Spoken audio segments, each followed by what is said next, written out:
Hey guys, what is going on? GreenbergGaming here, and today I'm going to be talking about the New York Jets.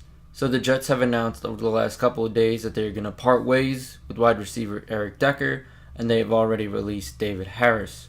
And as far as Eric Decker, they're going to announce whether they are going to trade him within the next week or they are going to release him. And as far as David Harris, they released him because they wanted to get rid of his $6.5 million in salary cap money, and they were trying to negotiate with him right up until his release, and he didn't want to take a pay cut, and they ended up releasing him. This was the final year of his contract, and he's been a member of the Jets since 2007, and he was the last Jet who was a member of the Eric Mangini era. So that was before Rex Ryan, and so obviously, these moves don't make a lot of sense, if you ask me. I think that both David Harris and Eric Decker are decent players who could have contributed to the Jets this year. And it's weird, like they're trying to save salary cap, but you're trying to save salary cap in the middle of June. Like, who are you planning on signing now? Like Colin Kaepernick? I'm not really sure who they're planning to use this $6.5 million they saved off the salary cap for David Harris. And now people are saying that he's going to sign with the Giants for dirt cheap, and he might be a pickup that the Giants really need. So this has all been part of an effort by the Jets to cut all the players above 30 years old and really go for a youth movement. They've cut Brandon Marshall. He was signed by the Giants. They cut Darrelle Revis. They cut Nick Mangold, who is another long-term veteran of the Jets. And we also got rid of Calvin Pryor, who we recently traded to the Browns to get back one of our old players, linebacker Demario Davis.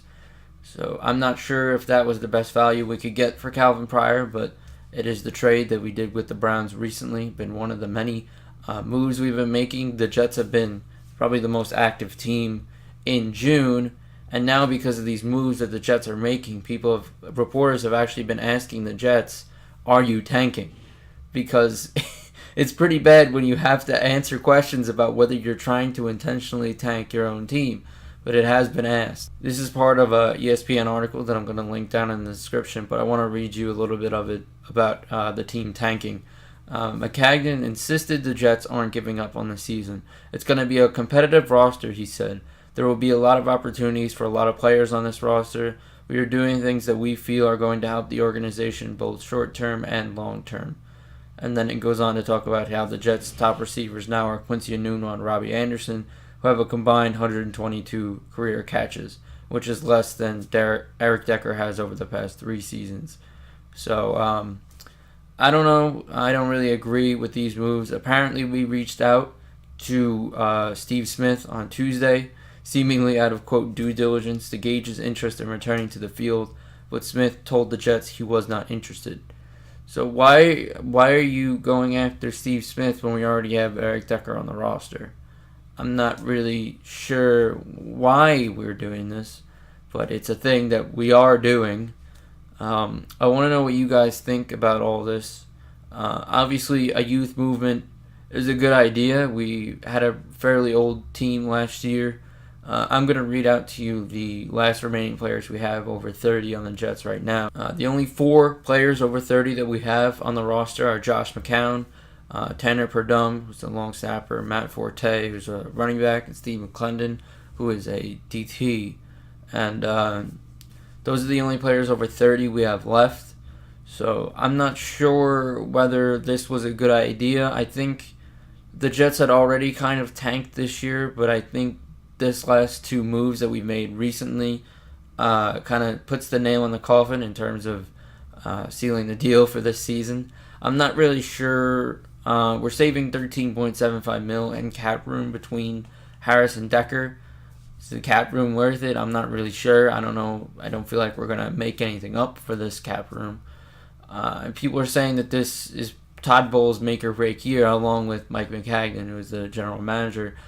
And it's going to be interesting to see if the Jets aren't successful this year, if we're going to see a front office purge from the Jets. I think we very well might, especially if people start saying that Hackenberg is a bust and a lot of the draft picks over the last couple of years are busts.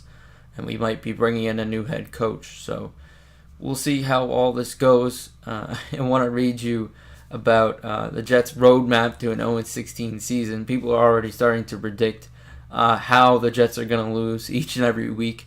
I recommend you read the entire article, but I want to read to you just a snippet from this one article. And the title of the article is "Tanks for Nothing. Here's the week-to-week roadmap of the Jets' 0-16 season." And this will be linked down in the description. So in week 17, the Jets are going to play the Patriots, and this article predicts that the Jets are going to lose to the Patriots 35-0. And it said the Pats have the number 1 seed locked up, but Bill Belichick shows no mercy and plays Brady the entire game. It's New Year's Eve, and Belichick is partying like it's January 4, 2000, the day he resigned as head coach of the New York Jets. Johnson shows up for the first time in 2 months and announced Bowles and GM Mike McGagan will return. "I'm pleased with the progress," he says. "We didn't have any butt fumbles." Then he gets on a plane back to London. Record 0-16. So, that's it for this video, guys. I just wanted to talk a bit about the Jets' recent roster moves. Let me know what you think about all this down in the comment section below. If you like this video and you want to see more of these types of videos in the future, subscribe, and I'll catch you in the next one. Peace.